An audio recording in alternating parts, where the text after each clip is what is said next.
Paano nga kayang nangyari na kulay puti imbis na yung alam nating kulay brown na baha ang pumasok sa kanila? Hindi rin kaya delikado ito sa kalusugan nila, Marian?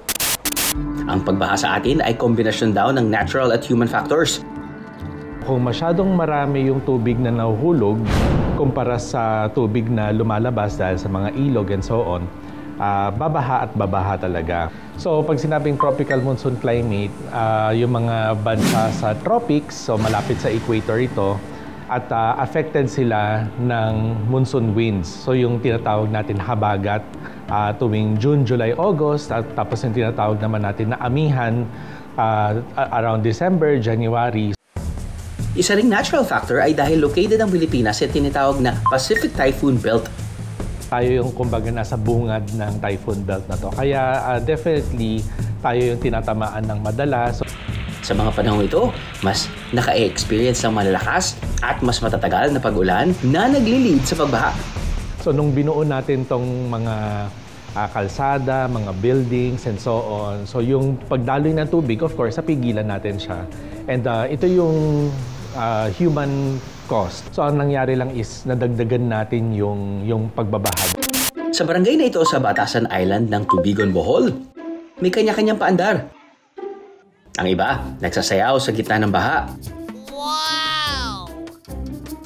Habang ang iba, nagsiswimming pa sa gitna ng kalsada. Huh? Ang tubig baha raw kasi rito, crystal clear sa linis. Aba, iba nga naman. Wow! Pero ang nakalulungkot na katotohanan, ang bahang ito patuloy raw na tumataas. Dahil ang baha ay dala pala ng dagat. Nagsimulang lumubog ang isla matapos yanigin ng malakas na lindol ang Bohol noong 2013. Ngayon, below sea level na ang sitwasyon at apektado na ang kabuhayan at maging pag-aaral ng mga tao roon.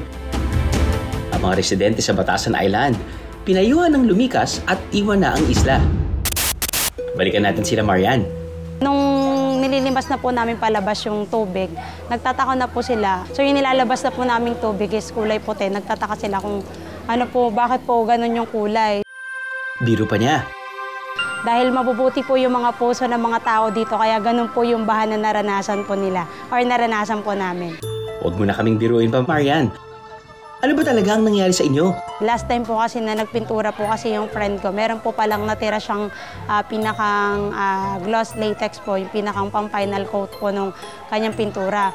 So, ang tendency po noon, since tumaas na po yung tubig, umangat po yung pinakang basyo po ng pinakang pintura. Then, tumaob po at yun po yung naging sumalo po siya dun sa tubig. Kaya po naging kulay puti po yung tubig namin. Ayun naman pala. Tirang pintura na gloss latex pala ang humalo sa baha na pumasok sa kanila. So, ito po yung kwarto na pininturahan na namin ng kulay puti. Dito din po nanggaling yung tirang pintura na natapon dun sa baha kaya naging kulay puti or kulay gatas yung baha dun sa salas namin. Kinabukasan, tinuloy rin nila ang paglimas ng tubig.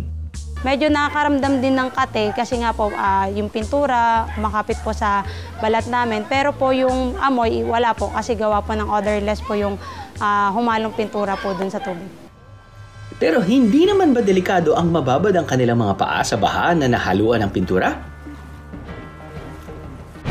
Sa ganung pagkakataon, delikado kasi maaaring yung baha na may halong pintura ay nagkakalaman ng mga volatile substance. Maaari itong malanghap at mailagay sa mata, mag-cause ng conjunctivitis. Pwede rin itong mag-cause ng dermatitis o iritasyon sa balat. Hanggat maaari, iwasan nating magbabad sa mga baha. No?